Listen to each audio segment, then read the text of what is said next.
Welcome to Women at the Top, where we share professional journeys to inspire yours.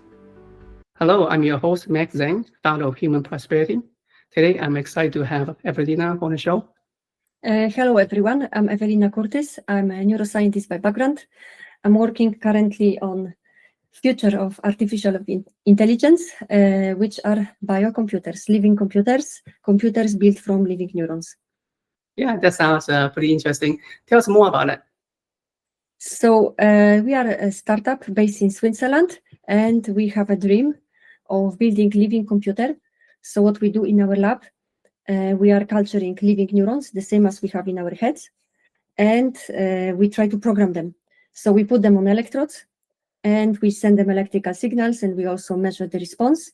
And we know for sure neurons can process information, and the best proof for that is the fact that we can talk today, is because our neurons are processing all the information. And also the whole reason why we do this project is because neurons are 1 million times more energy efficient than digital computers. So we want to solve the problem of increasing energy consumption by artificial intelligence.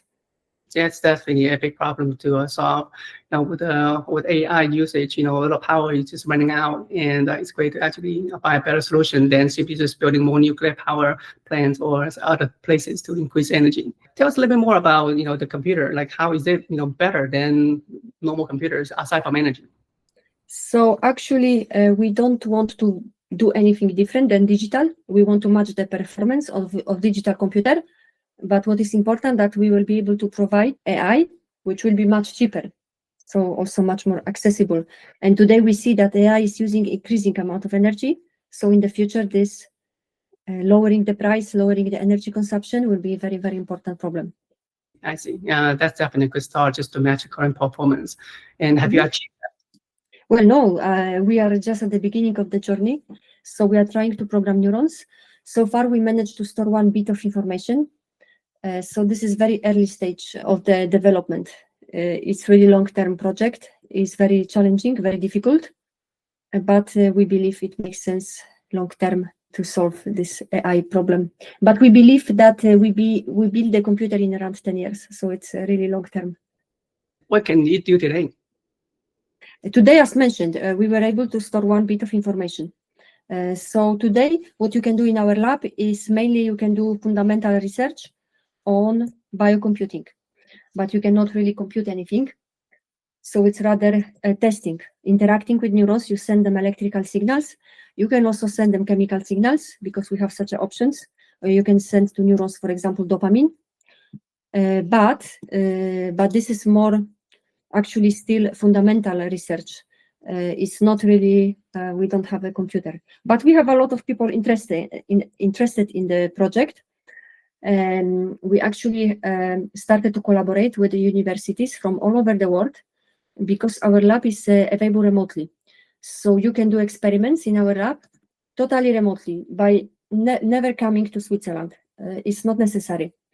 You can just access the lab through the internet browser and you can perform experiments because the experiments you do in such a way that you are writing code in Python.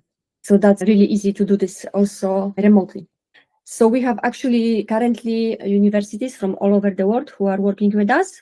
And we also have first industry clients who are paying us to get access to our lab remotely. So we are very proud with this because it shows interest in this growing project. But this is still for fundamental research. It's not really for computing. So people who work with us are either university researchers or there are R&D teams from big companies or some small startups, but it's still all around R&D. Okay, that sounds amazing. So how could other people, learn more about it and also contribute to the project? So we are a very small team of 6 people. We have really limited resources. Currently, we are self-funded. We have 2 founders, Fred Jordan and Martin Kuter. These are 2 Swiss entrepreneurs, and they have already successful company in digital technologies. So this is why they have funds for FinalSpark. And FinalSpark was started as a dream of engineers who wanted to build a thinking machine. So they started in 2014, and they have done a lot of fundamental research in AI in digital. Of course, they started with digital, it's natural for them, but then they realized that it costs too much money. So they realized that to make a difference as a small startup with limited resources, you have to figure out something different. So this is why they started to work with living neurons, because they are 1 million times more energy efficient. So we could solve this problem of expensive AI. Yeah, that's a major dream and amazing mission to solve the energy crisis. So yeah, I understand that you are also a founder of your own company that provides a business consultation. Can you tell us more about that? Yes. So actually, well, I left academia a few years ago I was a scientist, and after I started to work with startups, and I discovered this amazing world of small companies where you have a lot of flexibility, and you can shape your own life, and this is really great. So I set up a company. I come from Poland, but I'm living in England. So this is really perfect place for setting up your own business. I'm very happy with this. I think it's really easy to do this here. So I set up a consulting company so that I can work on my own and make a dream. I also set up a startup before, which was called Sync, and that was a startup for mental health. And that was a small project. We did a smartphone application, which was a psychologist in your pocket, that was based on sports science. However, we were a little bit finished after the emergence of ChatGPT. I think like many startups, and I think this is happening all the time, that actually AI, big models can actually wipe out small models. So it was not really necessary anymore, because I think today you can talk with ChatGPT. Of course, we can discuss whether it's good or not, but for sure, many people can talk with ChatGPT as a psychologist. So that was it for the project, but it was nice to try and was interesting lesson also. So yes, so this environment in the UK is really supportive for startups, and if you have idea, you can always try, and it doesn't cost so much. It's quite easy to try. Yeah, it's nice to actually have a platform and a way to actually kind of bring your ideas to life. So yes, absolutely. And your company providing those services to in terms of to actually help them, that would be great. Yeah. So can you tell a bit more about the service that you provide? Well, I do marketing, so basically in business development. So everything what is needed for on the commercial side, on the startup.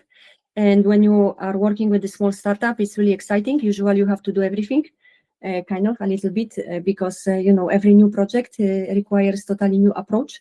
And what is usually important in deep tech projects, which I always prefer, is that you need to know how to explain it in such a way that everyone understands, because that's a huge barrier, I think, often, that people just don't understand some technologies. And we always have to find a way to be transparent and to find a way to make it easy to everyone, because if they don't understand, nobody will be interested in buying this or trying out. Yes, when you have something new which didn't existed before and it's complicated, then it's a challenge to explain this. And also to find who is actually the client, because you have to figure out. This is really always, like in every startup, it's always difficult to figure out the business model. And you might be surprised sometimes, because I think it's really easy, much easier, to do sales if you know exactly who is your clients, if you have already some success stories, you know what is your target, you can profile this, that's much easier. But when you sell for the first time or first few times, this is big challenge, because you have to kind of explore. And then, of course, you have to use different techniques a little bit when you do the marketing, than if you know your customer very well. So yeah, so there are a lot of challenges, I think, but it's also exciting, and it's like a bit like scientific work that you have to do experiments and learn from your experiments. Yeah, definitely. Because many founders just focus on the solution, think about that idea, but then they kind of forget about how to actually bring that idea, how to market that idea to people. So finding the ideal customer and actually coming up with a marketing strategy, that's something most founders don't really think about, but it's entirely necessary for you to convey the information to potential customers. Awesome. So yeah, you have done a lot of amazing things, and you're doing a lot of amazing things right now. So how did you get to where you are today? Well, I think trial and error. I think it's always good, because you never know what you can find. Especially, I think in entrepreneurship, you really don't know So I think it's just trial and error. And I like to talk to people. I went to many conferences. I was always asking people, what do you do? What is difficult in your job? What is important? I really love to ask such questions. Especially I did it a lot when I started. So yes, I a lot of networking, and you often, yeah, I just realized, sometimes it's good to be open, because the things which you can do might be much better than your assumptions. So that's why I think, of course, it's good to have goals, objectives, but actually when you are experimenting, you can find something better than you even predicted. So, something better than your goals. So I think it's really important to be open, to find something you cannot predict, let's say, in business development. Yeah, I think it's just that natural curiosity where it makes you more fulfilled. I kind of want to know more about how you achieve your high level of performance. Like, what are your secrets? What are daily habits? What are your mindsets and things like that? I think there are no secrets. You just have to work. And I think like in the deep tech, what is really important is you have to be somehow technically prepared for what you do. So, a lot of preparation. When I started, for example, to work with artificial intelligence, I read a lot of books, I did courses, I even learned some basic coding, although I discovered I'm not born engineer because I love to talk, so coding is not so much for me. But I think you need to do a lot of work in the background. And, it all looks so effortless and light, but actually you have to prepare a lot to talk lightly about difficult stuff, but you have to talk lightly, because if you struggle, then people will not be willing to talk with you. Some potential clients or even podcasters like you or whoever. So it's important to communicate difficult tech effortlessly, and for that you need preparation. So I think it's useful to prepare technically, and it's better if you like it, if you really like it, if you enjoy this. That's my view. But generally, there are not real secrets. You just usually have to work for getting some results, and that's it. And of course, you have to like it. It's always good to choose something what you like, because there are so many options in industry. You can do so many jobs. You don't have to do something you are not suited. So you have to know yourself. Do you prefer to talk to people, or do you prefer to sit alone in front of the computer? Do you it's, I think it's really important, and especially when you're a scientist, I think when you live in academia, you can really do any job you want, almost anything, maybe except some specific technical stuff. There are limitations, but generally you can do any job you want. So it's good to ask yourself, what is your personality, and where you feel the best, because where you feel good, then you will do this better. So I think that's maybe super important. You have to feel good when you do this. Yes, then you do it better. Definitely, 100%. A lot of people just simply see, the results, and they think, oh yeah, that person is a genius, and that they just born with it. But what the truth is that people actually spend 10,000 hours to actually gain the expertise. They actually put in the effort, as you said. So it's always good. You have to like the daily basis, not the results. Yes, especially in such a projects where the results are not often coming, and these are long-term projects, and you don't have quick results. So yes, but I think in general, working for results is not good enough. It's not strong enough motivation. So we will get tired sooner if we just look at the results, not enjoying the process of doing this. Mm-hmm. That's right. It's a daily process. So you have to enjoy the thing you do on a daily basis. Yes, and I think it's very important. When I also did my plans and changes, I always was thinking how I want that my day looks like, what I want, and what is actually even more important is not what you want, because you might not know it even, or you maybe there are things you are great for you, but you just don't know them. But what is very important is to know what you don't want and eliminate this. So I think it's easier. Yes. So I read this somewhere, I don't remember, a few years ago, but I really stick to this, and I try to always eliminate stuff which I don't want. So that's already good start. Mm-hmm. Yeah, definitely. And I want to know about your daily routine. I think there's a secret in there. Yeah, well, I don't know if there is secret. I definitely try to start with movements, with some sport in the morning. I think it's great, and it wakes you up. I follow a lot Andrew Huberman, the neuroscientist who is doing very famous podcasts on neuroscience, and he's always saying that you should look at the, outside your window to set up your circadian rhythm in the morning, and this is really important. I do this always. So yes, there are a lot of stuff I do which are, let's say, proven by neuroscience to help you to start your day. And then usually, I try to do all the meetings like in concentrated, so have a lot of meetings in one day. I think it's better, more productive. And then I try to have days where I don't have any meetings, because then I can focus better and I can just stay quiet and just do some stuff. Because I love to talk to people, but I also like to do something, to focus sometimes on some deep work. And also I have a lot of emails and stuff to answer, so it's good when you have days with no meetings. So for me personally, it works better to have a lot of meetings or not meetings at all, and a lot of interactions with people. But today they are mainly online. I don't go to the office. I work all the time remotely, which I enjoy a lot. But I interact a lot with people. Of course, it's all about interaction, what we do, the commercial work. And yes, sometimes I'm going to conferences, which is sometimes exhausting. So yeah, but it's all about communication and interaction with people, and talking about technologies and selling, and also educating, because it's a new field. So we also try to educate people. We sometimes present to universities, for example, to show a new field of computing, which is biocomputing. Nice. Yeah, definitely. It's important to actually have that morning routine, to start the day in the same way. Yes. So that you actually, set that circadian rhyme. And at the same time, it's so important to actually, schedule your day so that you actually block off, dedicate time for learning, dedicate time for work, dedicate time for rest, and other places. Each block allows you to optimize that block. So yeah, tell me more about your other routines, exercise or meditation. Do you do those kind of stuff? Well, I don't know if I am expert in exercise. I do this myself, but I don't go to the trainer. So I'm not sure I'm an expert in that. But what I think is really important, what always every expert says me, that important is to move as much as you can. Doesn't matter so much what you do.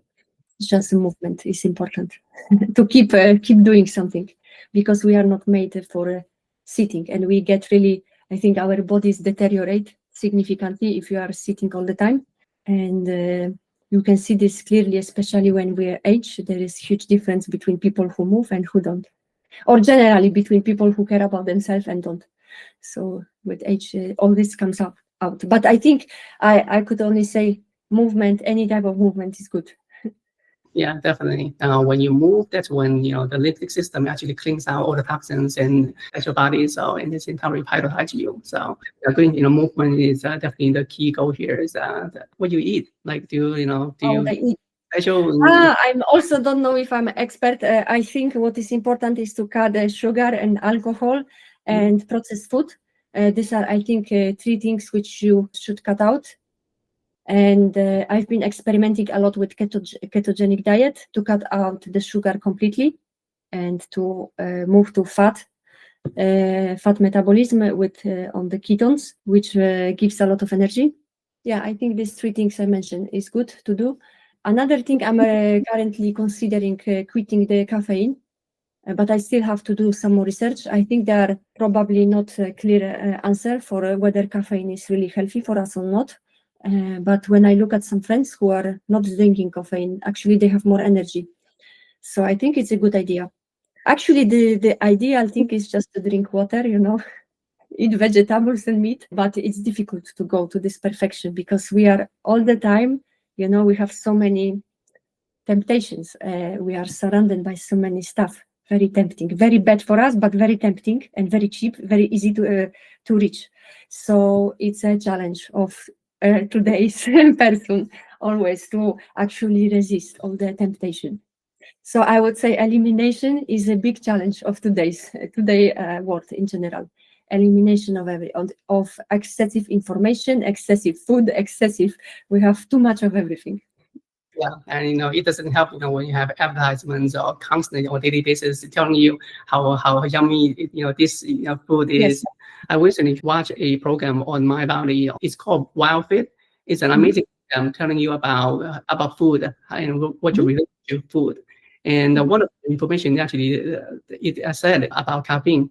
Apparently, it's actually a pesticide because a plant produces that. So to avoid being eaten, so therefore we are actually ingesting pesticide each time we are ingesting caffeine. And we feel good because my body is actually trying to fight that pesticide, trying to get rid of it.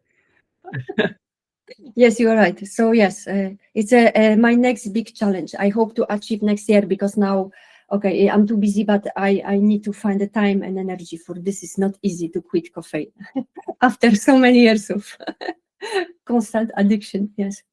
Yeah. So after finding that out, and each time I look at coffee, I see it differently. I mean, I see it as a pesticide.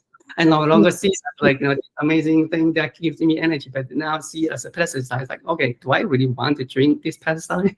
Yes, it's actually a good psychology technique, when you try to rationalize and tell yourself this is wrong, and then you are maybe more likely to quit. I think it at least helped me. When you really understand why it's something is harmful, then it's easier to quit. Yeah. It's all about your belief. If you believe something is actually good for you, then you keep going. If something you believe is something really bad for you, you simply won't. So it's all about your belief about what something is. So, and so throughout your amazing career, I'm sure there's also many challenges as well. Can you share some of those challenges and how you overcome them? I think a big challenge is when you're not happy with what you do and you have to figure out something else, and that's always stressful. It always requires a lot of searching, networking, and figuring out and taking some risk. But I think if we are not happy, we have nothing to lose. And on the other hand, it's good to try new things if we feel that it's needed. So I think it's always good. And I think it's good to remember that everything moves. So actually, it's not good to be static. So you always have to think how to improve, how you can change. And I think we shouldn't expect that things will be the same for years. Everything is changing. So we also have to think how to change, how to improve, not to settle too much. Yeah, definitely. The finding what you like, and also being able to anticipate the movement and actually go along with the movement. And have some idea on how you can push things forward, but don't expect that they will be the same or forever. Yes, I think that's a mistake. So how do you get yourself to like the things you do? Because you have gone through, many different things, from science, neuroscience, AI, and business consulting. Those are very, very different topics. But somehow you're able to get into it, become expert, and really enjoy doing it. So how did you do it? I enjoy studying technicalities, and I always follow what I like. So I avoid things which I don't like, so that it's easier for me. But I enjoy also technicalities, and I like to learn the basics. I think when you really understand some basics, then you can really easily operate on the high level conversations. But you have to understand the core of the problem. That's always important. That's actually I learned during my PhD. I remember my supervisor told me this when I started. When you understand the basics, the high level stuff is easy. And it's true. I have to say it's very true. And I just enjoy that. And I enjoy explaining things in a simple way and trying to find some maybe analogy, to illustrate stuff so that everyone can understand. Because actually, also scientific, technical topics, you always can explain in a simple way. You just have to first understand them yourself. Then you can talk about this in such a way that everyone can understand. Yeah, definitely. And it's really about basically breaking things, complex, big problem into very basic components. The more you break it down, the simpler it is, the easier it is to understand. And it's easier for you to find enjoyment in that. Yeah. So it's great that you can find interesting things and actually focus on that. That is in some ways the easy way of doing things. But at the same time, life is not that simple. You always have things that you don't like, but you have to do. Especially if you're creating your own business, I'm sure there's so many things that you encounter that you might not like. So how did you deal with those kind of situations or manage that? When you see the bigger picture, then you appreciate that. So, for example, I hate doing accounting, but I know that it's great to have your own company. So I kind of start to appreciate this and even enjoy. So when you have a good purpose on high level, then I think you can enjoy everything. Awesome. That's a great answer. It's really more about understanding why. Awesome. So one last question for you. What's next? What's your dream? So my dream is to find investor for FinalSpark. We are searching currently for 50 million Swiss francs. because it's really challenging project. We want to increase our team. We are only 6 people. We made enormous progress, but still to build a computer, we need more. We still need more. And I think it's a big challenge because the project is long term. We expect to build biocomputer in 10 years, but we also expect it will bring us billions of profit, not only revenue, but profit. We expect it will be huge revolution. And also there are a lot of ideas how we could use this technology for other things, not only biocomputing. So there are a lot of side applications for what we do. So I think this is really exciting area. Finding investor is for the moment a priority to accelerate our research so that we can keep being the leader in the world in biocomputing. That's an amazing dream. So thank you for sharing your journey to inspire others. Thank you so much. It was a pleasure to talk. For listening and hope that inspired you to reach the top. To get some help, check out our free services at humanprosperity.io.